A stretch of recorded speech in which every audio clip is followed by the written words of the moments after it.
All right, welcome everyone. Let me know where you're calling in from today, and if you can hear me, would love to know your name, where you're calling in from. We'll get started here in a few minutes. So please just confirm you can hear me.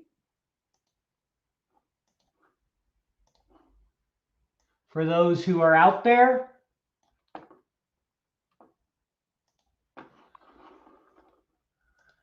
All right, you should be seeing the Excel file. Or the PowerPoint. You can download the Excel file from the link, click on the QR code, or you can go to my website. So if you can let me know where you're coming from, that'd be great. We'll get started here in a few minutes. We're still a little early. Very excited to have you. So if you're out there, let me know where you've dialed in from. And just throw in the chat that you can hear me. Would love to make sure everyone can hear me.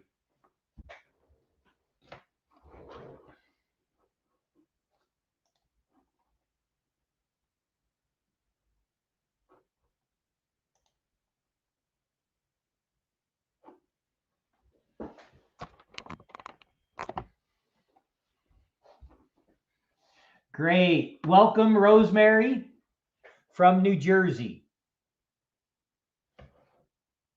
Who else do we have out there? I'll give a quick Excel joke as we're waiting for people to join. Let's see. Actually, I'll give an FP&A joke. How would you summarize the work of an FP&A professional? So the question is, how would you summarize the work of an FP&A professional? The work is 80% cleaning data and 20% complaining about the data you're working with. If you can relate to that one, let me know. All right, I see there's about probably 10, 15 of you out there. I know there's some on LinkedIn. You may have someone from YouTube, and then those of you who joined via StreamYard. So go ahead, let me know where you're coming from. We have New Jersey. Where else do we have today? Myself, if those who don't know, I'm in Utah, a little bit outside Salt Lake, about 25 minutes outside of Salt Lake in Utah. So we have North Carolina. Thank you, Carlton. Hope you're staying safe. You weren't in the path of the storm. Azia, great. San Jose. I lived in San Jose, Kevin. So that's a place dear to my heart. It's been almost 30 years, but I lived there for 2 years. So great. Thanks for being a fan of my work, Krishna there. Jeff from Toronto. Welcome, Jeff. Hope your new role's going well. I've known Jeff for a little while. Anyone else? Just go ahead and download those files, and we'll get started in about a minute here. Just want to give time, let everybody join. Great. We got Somalia. Love it, Eunice. Thank you. Go Raps, go, Jeff. We'll ignore Jeff for now. All right. Yeah, I've heard it's bad in the mountains. I have a friend that was up in the mountains, and he just evacuated. It was pretty bad for him. He normally is not in North Carolina, but had been visiting there for a month. Aziz. All righty. Got it. Love it. All righty. So I would love to know, just put it in the chat as we get started here. Let me know if you're familiar with the sequence function. Just throw a yes if you're using it today, a no if you're not familiar. I'd love to kind of get an idea. I thought it would be kind of different today to show the unique function. I mean, not unique, sorry, sequence. So we're going to just, for a minute, for those who aren't familiar, I'll do a real quick, who am I? We'll do an overview of the sequence function, some of its benefits and use cases. We'll run through several practice examples. So it looks like we have a mix. I see 3 people saying no, a couple saying yes. So we have a mix of a little bit of everything. We'll do wrap up and key takeaways. So if you don't know who I am, my name is Paul Barnhurst, the FP&A guy. I spent most of my career working in corporate FP&A for large companies such as Solera, American Express, and DigiCert. I started to share stuff on LinkedIn to get a new job, and eventually it led to me starting my own business. It was totally organic, never planned on it. So today I do content creation. Some people like to refer to me as an influencer. I like to joke I'm the Kim Kardashian of finance. All right. I'm a trainer. I just finished a 3-hour Excel training. So if my voice is a little strange, you'll know why. I'm also crazy and host 3 podcasts. FP&A Tomorrow, I'd say that's my strategic podcast. Financial Modeler's Corner, probably a little more technical. And then, hey, where are we going? What's the future of finance? And I'm lucky enough to host that with Glenn Hopper, where we talk about AI and technology. So please check those out. If you've listened to them and you like them, please leave a review. That helps me find sponsors and continue to do what I'm doing. All right. So the sequence function, here's the technical definition. We'll walk through an example in a minute. It generates an array of sequential numbers in rows and columns based on 4 things: on the specified starting number, the number of rows you want, the number of columns, and then the increment or the step size. I'll explain what all that means. When you read that, you're probably thinking, why is sequence considered one of the most valuable functions out there? And for anyone who can see that this is the book, many of the examples come from this book. I wouldn't do this hour training without this. So I'll mention it again at the end. Monet-Porat Mastering Sequence, Excel's most amazing function with more than 200 examples. If you ever want to dig into it deep, check out his book. Keep him in your thoughts. He's located in Israel, so it's been a difficult time for him, as it has been for everybody in the Middle East. All right, we'll talk about more resources at the end. So I'll come back to that. What I want to do now is I want to jump into the file. So you should have a student master file. If you don't have the file, please go to my website and download the file. All right. So briefly, I just want to cover the syntax of the sequence function. Then we'll walk through some use cases. I'll show a couple unique examples. Then we'll go together and we'll solve some problems. So feel free to stop me at any point if you have questions. So the sequence function, it only has 4 arguments. Only one's required, rows. The other 3, column, start, and step, are optional. If you enter nothing, it defaults to 1, 1, and 1, which will show what that looks like in a minute. So at first it seems like, well, why could I use this in hundreds of different situations? What's so beneficial about that? That's what we'll get to here in a minute. Here's some resources. I'll cover this again at the end. They're also in the PowerPoint file. So here, if you want a couple different resources for sequence, there's some of them. All right, so the first is a sensitivity analysis. We'll walk through how to build this later. If you've done one of my dynamic array courses, you may have already seen this. But what I want you to see here is this is all dynamic. I can adjust how many columns I have, how many rows, all my inputs. These are data validation lists. All these are fed off the formula sequence. This uses sequence. This uses sequence. And then this is one simple formula. This entire thing is built using basically 2 formulas. There is a multiplication in here, but basically sequence and one other formula. And so this is an example, and there's a second one down here. Again, I could do this off a sequence. It's just referencing the sequence above.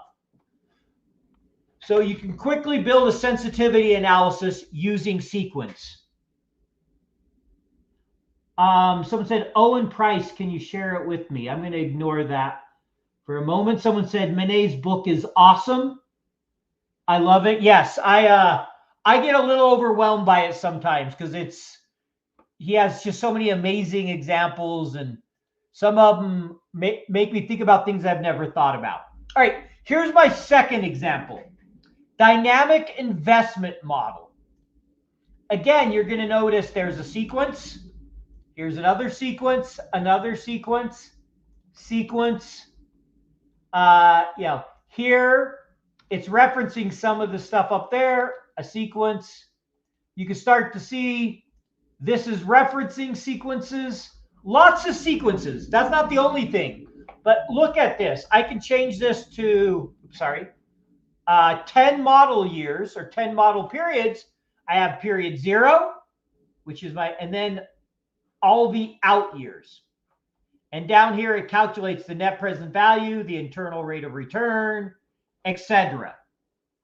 Oh, thank you for putting that in there. There's a link to the book. It will also be in the PowerPoint deck I'll share. And it's also right here under resources. All right.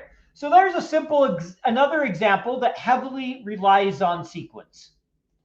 Here's more of a kind of silly use case. I pulled all the Super Bowl champions in the years, but I did not have the Roman numerals, right? They use Roman numerals. So I did a sequence formula here to give me all the Roman numerals for the Super Bowl, all the way to Super Bowl 58. And so there's the third example. You know, Roman is the formula that almost nobody ever uses in Excel. So I thought I'd have a little fun and show you could actually use Roman with sequence. Third use case. Fourth one is more of a little bit of a silly one. I think the fifth one you'll find helpful, and I'm going to fix this. It should say data table instead of date table. This one here, that's one formula with conditional formatting. So I use sequence with the if formula and a few others. Again, I used this from the Mastering Sequence book. I did not figure this out on my own. But look at that. Created a checkerboard in Excel. All one formula. I could change it. Right now, it's an 8 by 8. If I wanted to, I could make it, different sizes. So there's another sequence. That's just to show what you can do. Obviously, we're not going to write that formula today. So don't freak out if you're looking at that and thinking, whoa, that's complex. Here's the last one. This is a data table. So here I have, my rate and my increase, 2, 4, etc. Here I have, what if I reduce it by 10%, all the way to increase it by 10%. You can see from 90 to 110 of my values. And this is dynamic where I could come in here and I could say, well, what if I start off an interest rate of 4%? What does it look like? What's the return I'm getting? What if I increment it by 4%? So the first year, I could change it. Well, what if I'm paying minus 750 and then I have these cash returns? What if I have 5 years of cash returns? What does it look like? What if I have 15 years? What if my cash returns start at 0 and go up by 50 or go up by 25? So I can create different tables instead of using a data table, kind of a dynamic. And this primarily, again, a sequence. That's a sequence. That sequence. That sequence. This is using an NPV formula and a sequence. So you can see each of those are relying heavily on sequence. You can do a parabola, so many different things with sequence. Now let's go through together.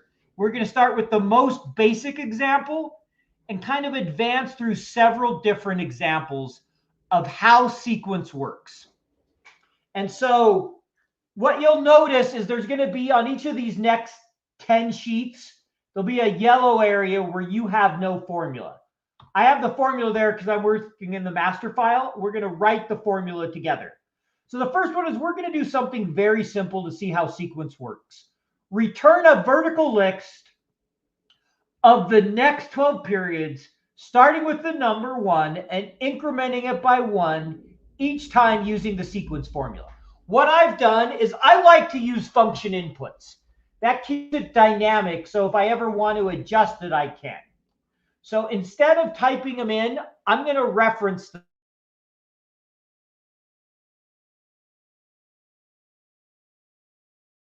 Is how many rows do I want? Well, I told you I want 12 periods, so that's going to be 12 rows. So I'm going to do C6. Now I'm going to do a comma And I only want one column. So I'm going to come down here, C7. I want to start with the number 1, as it said. So I'm going to hit C8. I'm going to do C9. Number 1 through 12. Very simple example of sequence. Frankly, not all that helpful. I don't know how many places where you want that. If you do, there you go. Now, let's just see a little bit of what I could do. Maybe I want 10 rows. Maybe I want 15 rows. Maybe I want 2 columns. Maybe, 1 column. Maybe I want to start with 0. Maybe I want to start with 3. Maybe I want to increment it by 2 or by 5, or I could enter formulas there. You can start seeing I can create any sequential number range I want with sequence. So that's the most simple example. I'm going to pause here for just 1 minute before we keep going and see, does anyone have any questions so far? Or if anyone new joined us, go ahead and throw your name in the chat. But any questions at this point?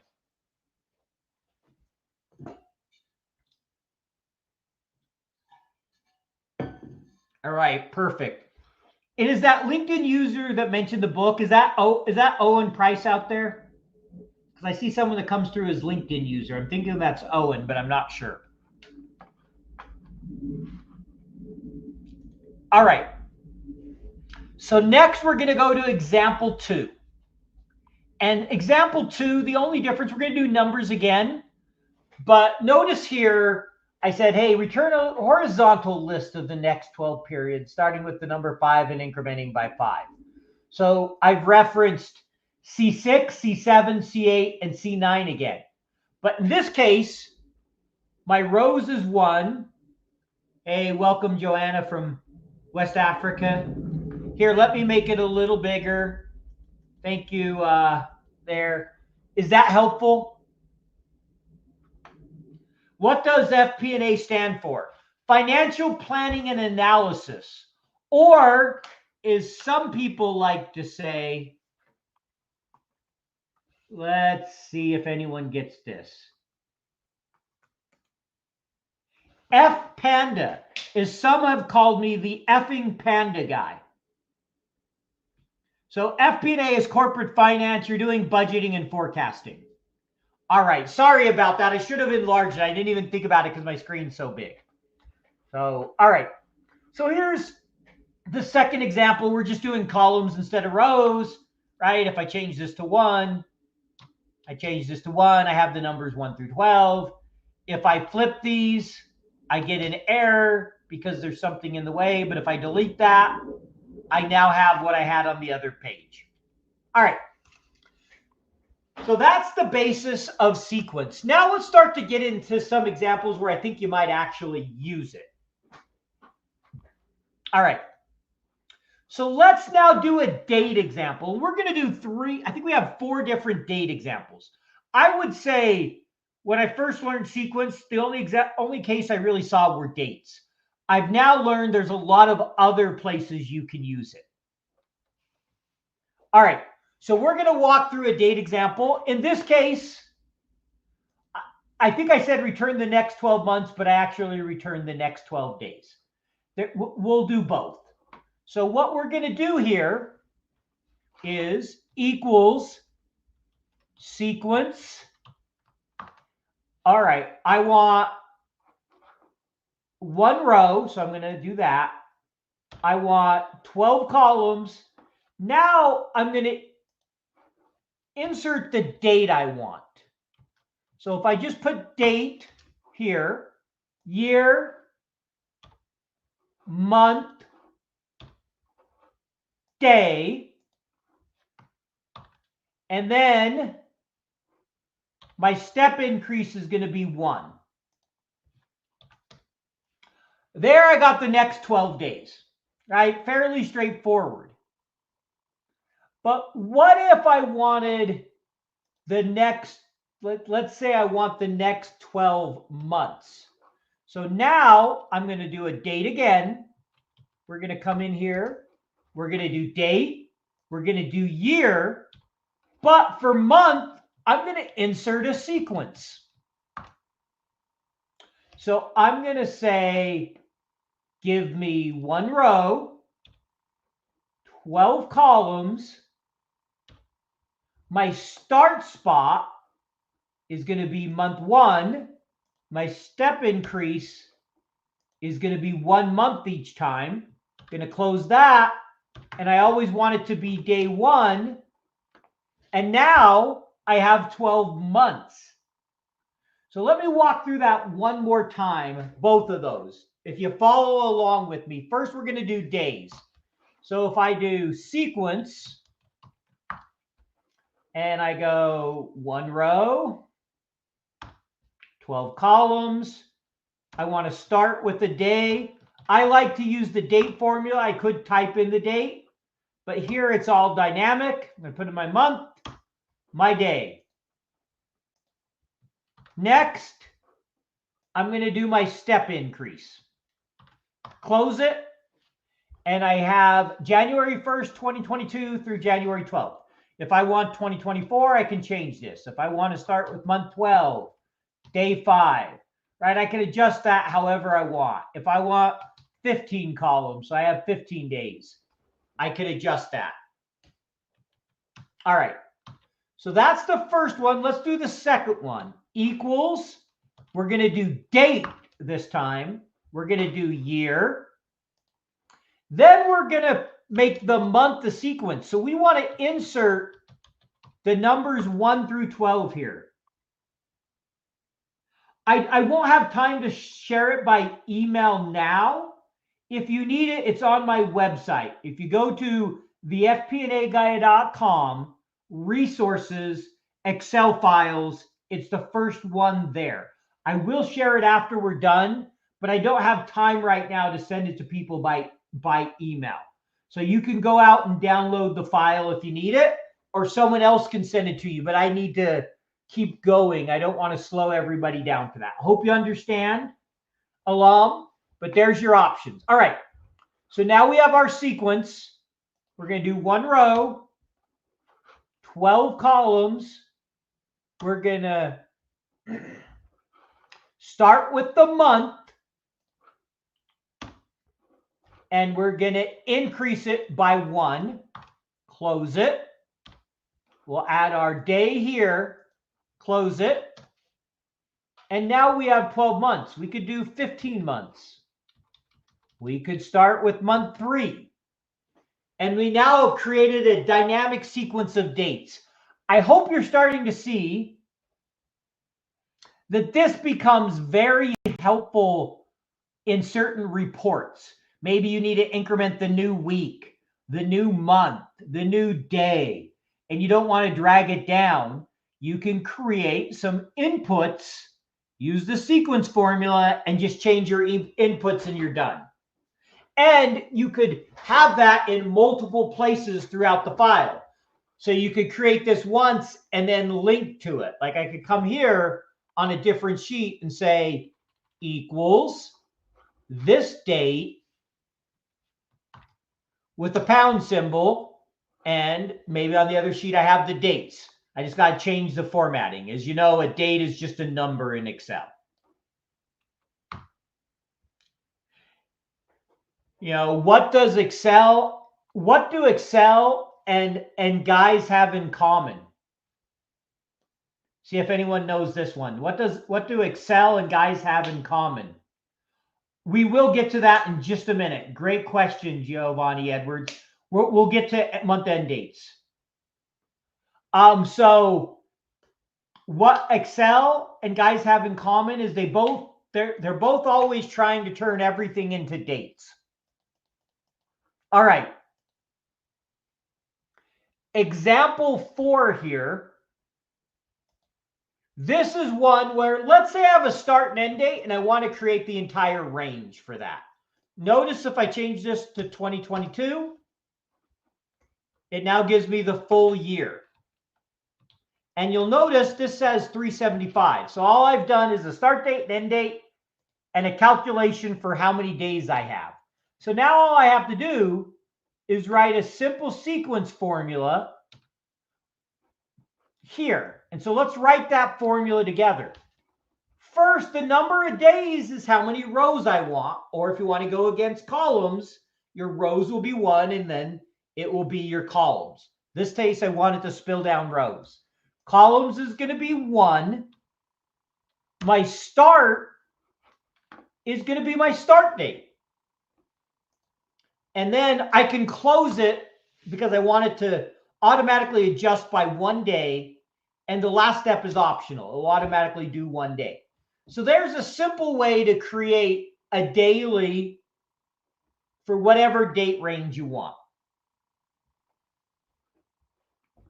All right. So let me do an end of month example. I thought I had one in here. I don't. So we'll do that now, Giovanni. So let's say we want to do end of month. This would work very similar with eDate. So my start date, I'm just going to enter the date. I could type it in, but we're going to use the date formula. Is this, right? So there's my date. And then for my months, I'm just going to do a sequence. Well, how many? I want 15 rows. I want 1 column. I want to start with month 0. So I start with this month with the end date. And I want to increase it by 1. I forgot to put the second. So now you'll see I did this down rows. I'm going to filter this to a date. And we'll expand the column a little bit. And you'll see, let's change this to 1, 1, and 12 here. It gave me the end of month. If I wanted it to always start at the first day of the month, I could change this to +1. Oh, sorry, that didn't do what I wanted. Let me see. I can come, I think I can do it here. Right? I could do a +1 at the end. Now I have the first day of the month, but in here, I would want this to be -1. So it starts with January 1st. It's automatically going to figure out leap years if you're using end of month or eDate or any of those type things. If you're putting it in a date formula, it will adjust for leap years. If you notice, I think when I had this before, here, it has the leap year. The end of month is 2/29 for February. This year, February was a leap year. If I change this to 2/23, it's going to use 28 because I'm using the end of month formula. I'm using a date formula. It's smart enough to know that, hey, for this date, use a leap year.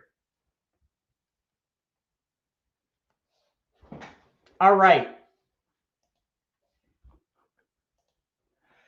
So I'm going to do this example right here first, and then we'll walk through this one. This one's is a little more tricky, but I think once I walk you through it, it won't seem that difficult.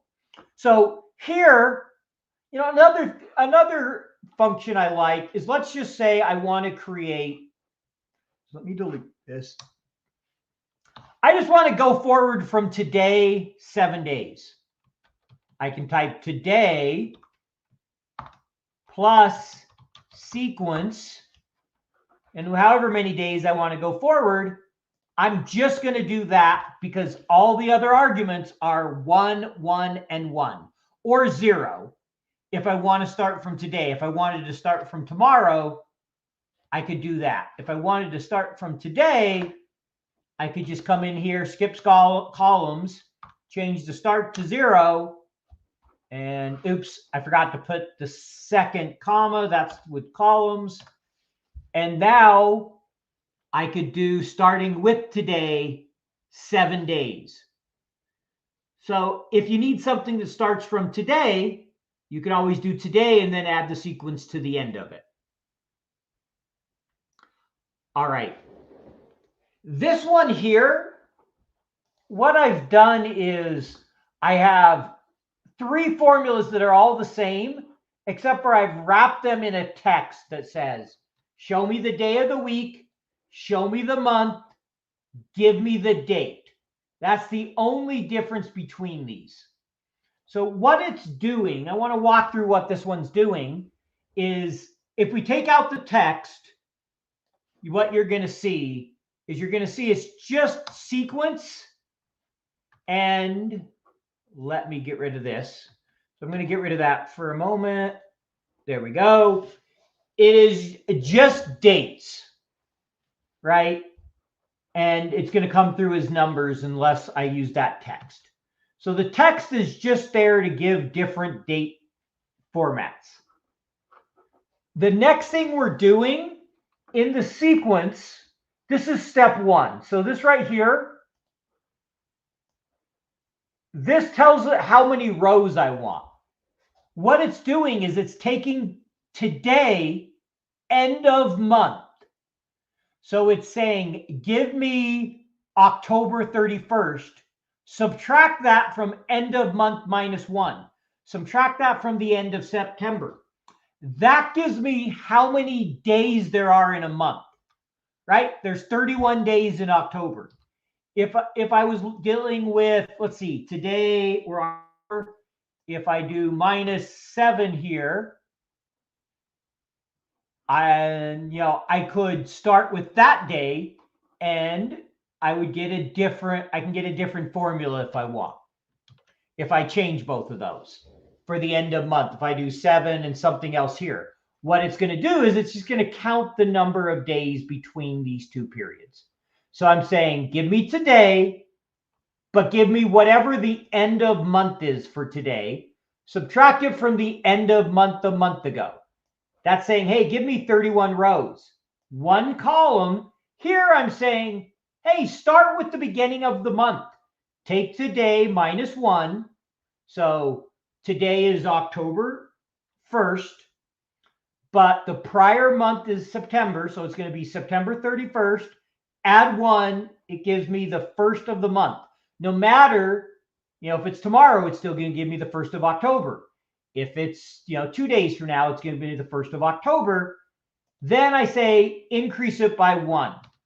So that's basically a way to create a dynamic list of a month. And then I'm wrapping it in different types of text. So let's just go through and do that formula once. Follow along here. So we're going to do a sequence. We're going to say end of month, today, minus 1, or sorry, is it 0? That's going to give me October 31st minus end of month, today,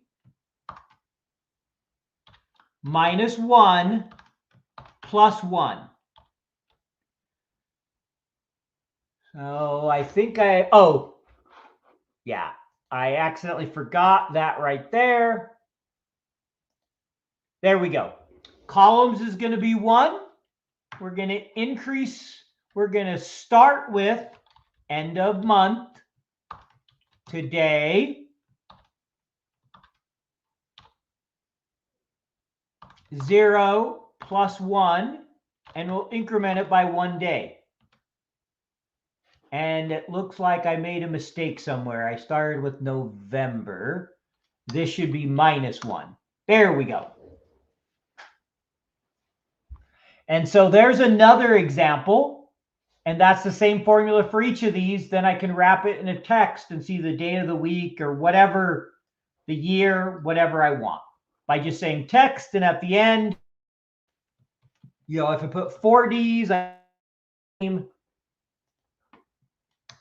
if I put 1M, I get the number, 2 M's, I get the number. I think it's 3, I get the abbreviation. I believe 4 is the full month. And so I can, display whatever I want. So there's the date examples. Any questions on dates from anybody before I move on to some other use cases? All right, perfect.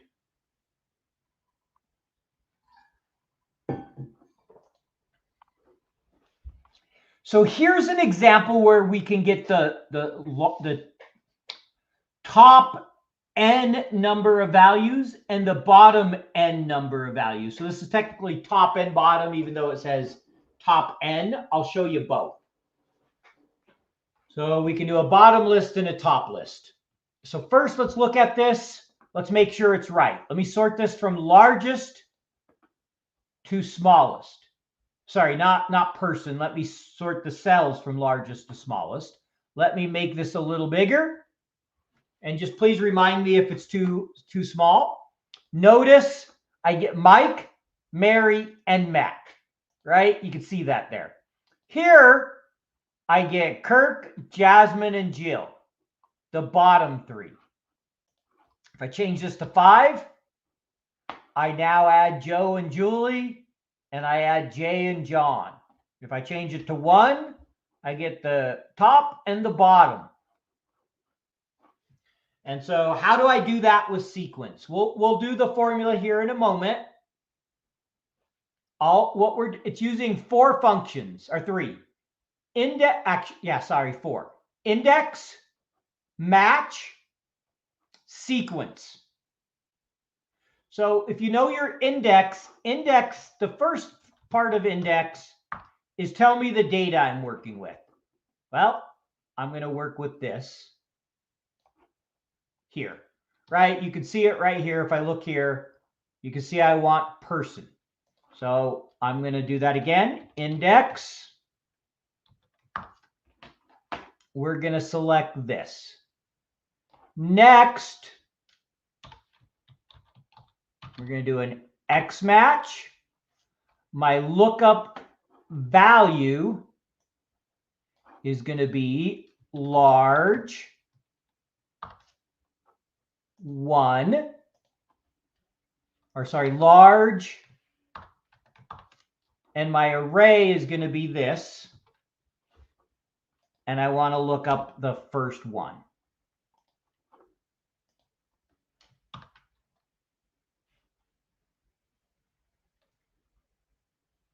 I think I did something wrong. Hold on.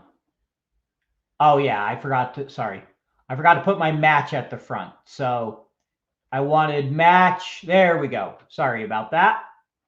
Let me rewrite that. So let me just do one thing here. I have to look at this one for a minute sometimes to write it. So I'm just going to put the formula here and we'll write it together. All right. So equals index. There we go. Want to come over here. We're going to select this. Now we're going to match, or we could use an X match. So we'll do max large, and we want the largest cells. So we'll select cells here. Now for the K, we do a sequence, and that will allow us, it will give us however many numbers we have here. Since column start and step will be 1, 1, and 1, we can just close it. Now for the column, we'll do sequence. And we'll go ahead and select this. And we want, let me close that. So now we've closed that. We will add the cells column in.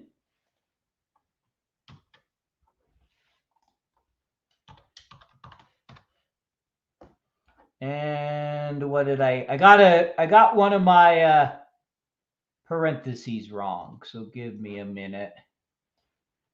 Let's see, where did I get it wrong? I'm going to drag this down so I can see it and see where I put it wrong. All right. I hate when I do this. Somewhere I did one wrong. All right. So this is going to be C4. And this is going to be large. And that's, so I had put one of them wrong. So we have right here our index, which is our salesperson. Then we're matching our largest salespeople. So we're saying, hey, give me the largest salary Give me the largest 1, 2, 3, 4, 5, however many. And then we're saying, go ahead and return the cells. So return it for cells. There we go. Sorry about that. It took me a minute. So basically, we're saying my index is just the person column. I want to match the largest salespeople. So whatever numbers that is here, it's going to return those for however many people we want. But then, here it's saying, hey, look, I want that. I want the lookup array in the match. I want the value 1, 2, 3. Going to look it up, and it's going to return the person associated with the largest number, or in this case, the smallest number. So I'll pause there. Does that make sense? And I apologize. I had to think about that one for a minute. This is, like I said, some of this I've just recently been working on. I learned a lot of this from FP&A, and it always takes me a minute to remember how to write this one because it's not one I've used very often, but it's a great way. You're doing a dashboard or something, and you want to allow someone to dynamically look at your top and bottom performers. Hey, give me the top 10. If I type top 15, it's not going to be able to give me 15. It will just kind of, end wherever. If I have too many, if I say, give me 25, it's just going to put a number error at the bottom. And so there's how you can use sequence. The only thing you're doing to make it dynamic so it selects multiple is you're just using the sequence right there for that K value. Right? If I didn't do a sequence here, and say I take the sequence out and I just do C4, it's going to give me the 5th person. But because it has a sequence, it's going to spill down and say, give me 1, 2, 3, 4, and 5. It's like if you ever use the old constant array, I could also type in here. This is the old way you could do it, is I could go 1, 2, 3, 4, 5, close it. And it's trying to spill it by column, but you could manually enter them in. And so sequence is obviously much easier because you can now automate it. All right, so that's example 6. How are we doing time-wise? I'm going to just touch on example 7, and you guys can go through them again later. If you ever need to create a character set, you can use sequence. So here's a sequence of all the computer characters. All I've done is done char, sequence, said give me all 255. And I can now see every single computer character, lowercase, uppercase, all the different ones that are available. So if I ever needed to create a list, because maybe I wanted to use a star or a pound, or there's a bullet point in here, like right there, char 149. If any of you have ever used that, maybe I want a list so I can decide. I can create a bullet point. All right. The next one here is, what if I want to create the alphabet? Well, I know my alphabet is 26 rows. I want 1 column. I can come down here and say, oh, the alphabet starts with character 65. Okay. I can enter 65. And now, instead of giving me numbers, it gives me the alphabet. I can also do it this way using code, where I'm using a character. This code is the equivalent of 26 because it's saying how many letters are between Z and A. Well, there's 25 plus 1 makes it 26. So that's another way of doing the same thing. In the interest of time, I'm going to keep going. Next here, what if I want to create an indexed list that will automatically update? Well, I have my unique list here where I've said, hey, give me a unique list of all these numbers. I've sorted them in order and I've filtered out the blanks. All I have to do now is write a sequence formula that counts the list. So if I add, let's say I add a new invoice, 11001, it goes to 7. If I add 12001, it goes to 8. And so now I've created a dynamic indexing that every time I add data to my table, it's going to index it with the new number. All right. I know we only have about 15 minutes left, so I'm going through some of these relatively quickly so I can show what I think are the more interesting things.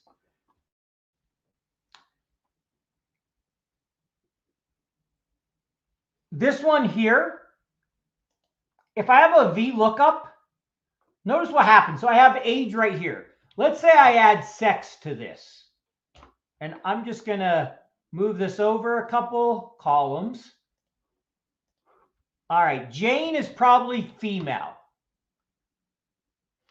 Notice if I change this to student 1, it automatically, without me doing anything, added female to that VLOOKUP. Now let's say let's say I delete the age and the sex, it automatically deleted them. So what I've done is, let me make this bigger again. What I've done here is I have my H6, my lookup value, I have my table, and then I've done a sequence that just says count how many columns I have. How many columns are there in my header? And it's going to return all of those because it's a sequence. It's going to go return column 1, column 2, column 3, column 4. So that's an easy way to dynamically show every piece of data whenever it's added.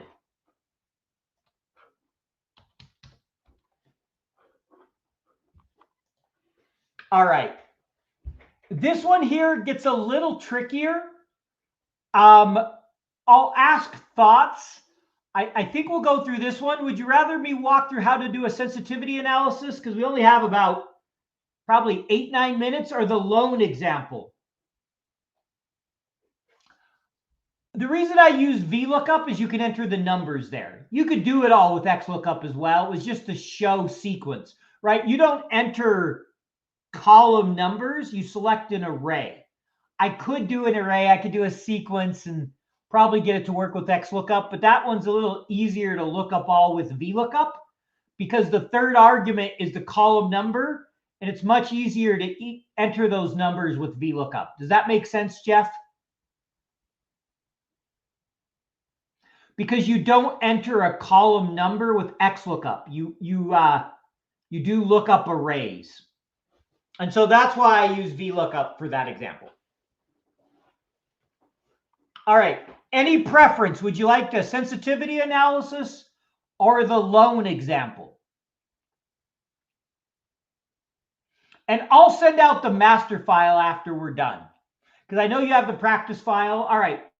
Joe's voted for loan. If I don't hear any else, we'll do the loan. So what I'm doing here for the loan is I'm going to walk through the logic and then we can set it up. I have these spins. Rosemary wants sensitivity. I started on loan. Maybe we'll do sensitivity another week. Or if you want, you can go to YouTube, go to my live videos and watch my dynamic array ones. I walk through how to build the sensitivity. So that's probably the easiest way to see it. So notice here, this spin is adjusting the interest rate. Here, it's incrementing the rate. Do I want to increase it by 50 basis points, 20 basis points, whatever?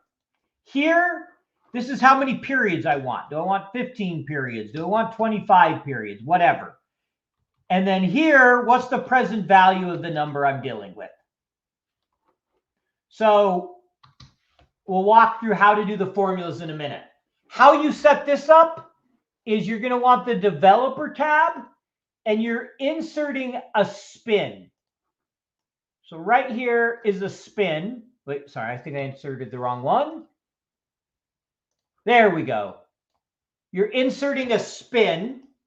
And if you go to format control, so if you just right click on it, you can enter the current value, the minimum value, the maximum value, and what you want the change to be. So if I come here, you'll notice I said, hey, the current value, you can see it's 5, which is right there. The minimum value is 1. The maximum value is 20. The incremental change is 1. So every time I adjust this, it changes this number. Then what I did, because you can't do a percentage here, is I set my initial rate equal to this number divided by 100 to give me 4%. Same thing over here, except for I did it by 1,000, so I could increment it by 1 basis point. If I wanted to increment by, a whole percentage, I could do different things there. I did 10,000, so it's 1 basis point. I could do 1,000, I could do 100, whatever. But these two here are equal to these here, which are adjusted by the spin. Then I just put in how many periods I want and my present value. Now, all I'm doing is I'm using the payment formula, right? So the payment formula, what's my rate? Well, my rate is 100 simulations. That's how many rows I want. I could put 1 for columns. I chose to skip it. Then D6. D6 is the initial rate. G6 is what we're incrementing it by. So our initial rate is 4. We're incrementing it by 33. And then I'm dividing it by 12 to get a monthly rate. Now all I have to do is enter my NPR, which is E6, my future value, which is F6. And now I have the monthly payments at all the different rates. At a rate of 4, 4.3, 4.6. Let's say maybe I want to do every 25 basis points. Maybe I only want to have 6 payments for 500,000. Maybe I want to borrow $5,000. Maybe I only want 10 simulations. So I want to see between 4 and 6.25. And so this formula here, this is just a sequence where it's saying, hey, give me 10 rows. So it's the same as here. Start with 4, increment at 0.25, divide it by 12, and I have my monthly rate. For my annual rate, I just took my monthly rate times 12. Yes, Raphael, what I'll do is everybody who signed up for the course, who signed up on StreamYard, because that's where I have the email list, I'll send it out to. If you didn't sign up in StreamYard, I would recommend you go to that link, and let me see if I can just if you're not on StreamYard and you want the file, go ahead and DM me on LinkedIn and I can get it to you. If you registered through StreamYard, you'll get the completed file. And so let's walk through this and just do this one together now. So what I'm going to do is, just so I can see it, I'm going to hard code this. And I'm going to come over here. We want payment. We want sequence. And we're going to start with how many rows do we want? Well, that's our number of simulations. We don't need anything for columns, so we'll skip that. We want to start with an initial rate of 4%. We want to increment it here. That's our step increase. And then we'll divide it by 12, so it's a monthly interest rate. And then next, what's our NPR? Our NPR is 6 periods. And our present value is $5,000. And we've just created that. Now, let's say if I want the monthly rate, all I have to do here equals sequence. I want this. I column. It's automatically going to do 1, so I'll skip that. I'm going to start with a rate of 4, and we're going to increment it by 0.25. Close it. I have this, and I need to divide it by 12 to give me my monthly rate. And then here, I can just do this times 12, or what I could do if I wanted is I could just do another sequence here. We'll fix this. We'll sequence it. We'll sequence it. We will sequence it. And we won't divide it by 12. And now I have the monthly interest rate. All right. I hope that was helpful. I hope you're starting to see that sequence is great whenever you want to increment a formula with multiple numbers. Like maybe if you're using a left or a right and you want to return, or not, a mid would be a good example. You want to return multiple or different things. You can use sequence in all kinds of different formulas. A lot of different things you can do with it. And so let me go back to the PowerPoint and we'll wrap up here as we just have a few minutes left. Let me see. Hold on 1 second. That's the wrong one. I did Excel training before this. Let me pull up the right one.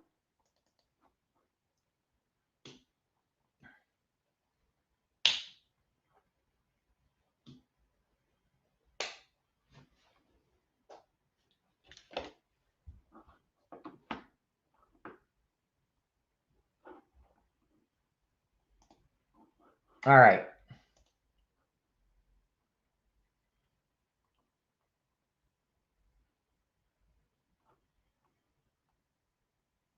So what I want to share now is you'll just see the list of resources.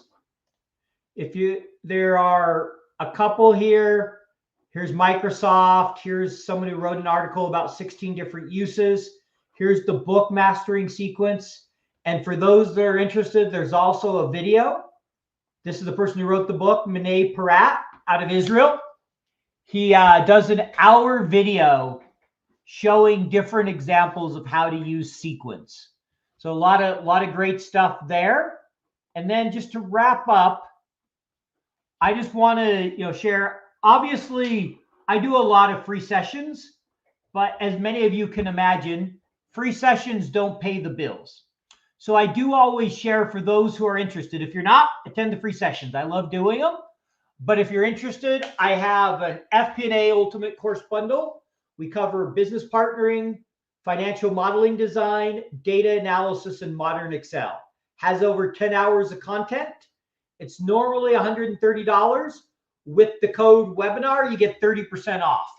And you can see a testimonial there recommending the work we do. Ron Montero's in that training as well.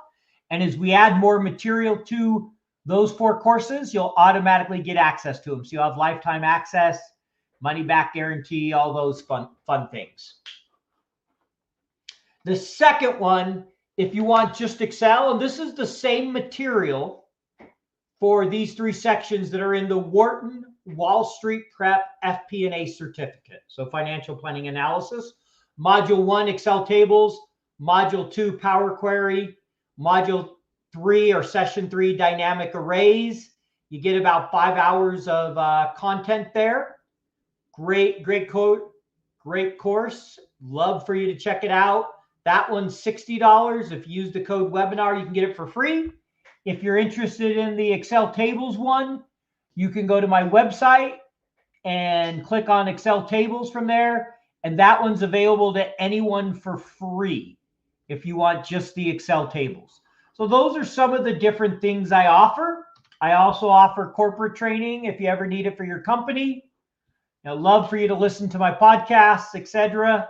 I'll open it up now. We just have a minute or 2 left. I'm going to stop sharing my screen. And if anyone has any questions, feel free to throw them in the chat.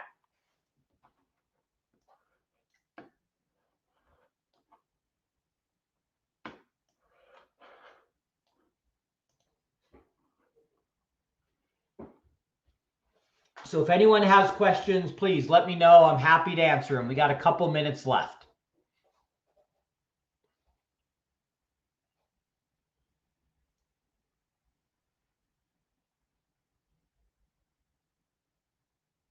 Yeah, JJ. So I'm looking to hold some live Power Query classes again next year if you're interested. I'm still trying to work through the dates. I teach those with Khalid Chowdhury, who's an expert in Power Query. And so keep an eye out. I will be offering some live ones next year. If you have if you want me to come in and train your company, yes, I can do that, but I will offer some virtual live.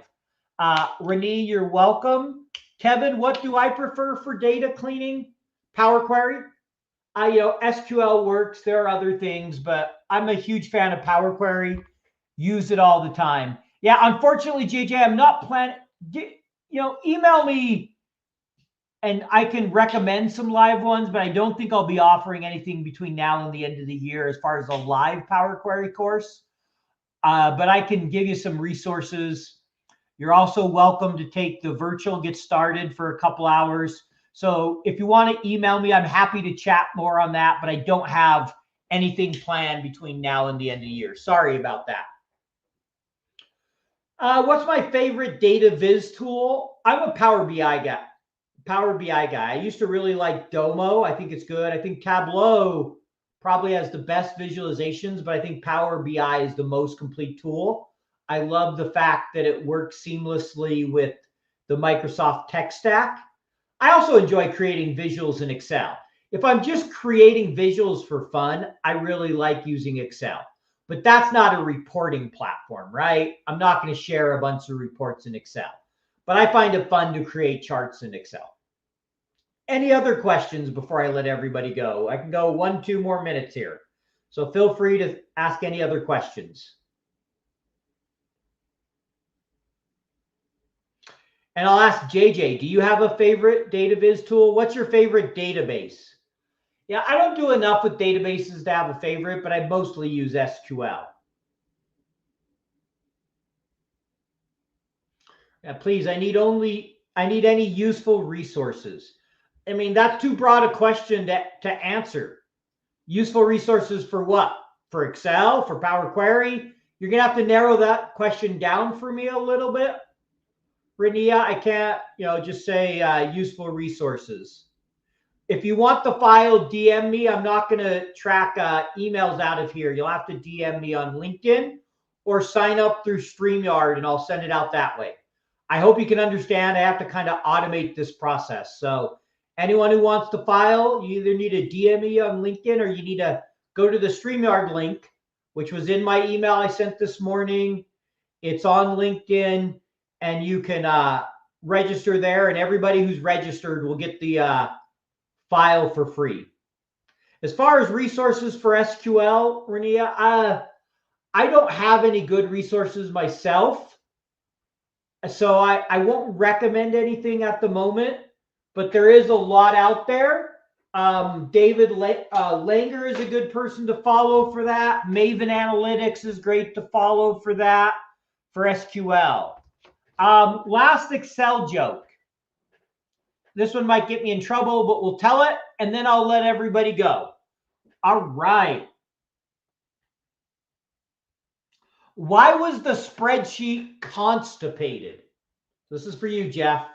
Why was the spreadsheet constipated?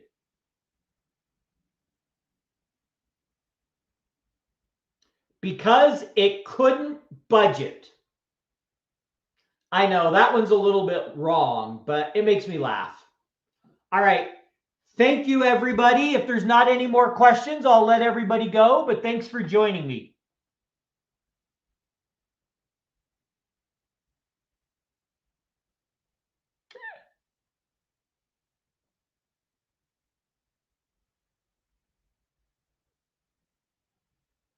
Love the parting comment.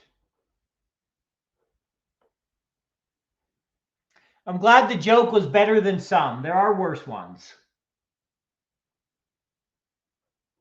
You're welcome, Jeff. Hopefully I'll be coming to Toronto someday soon and get to see you. Thanks, Giovanni. You're welcome, Ronnie. All right, thanks everybody. Have a great evening, day, depending on where you're at.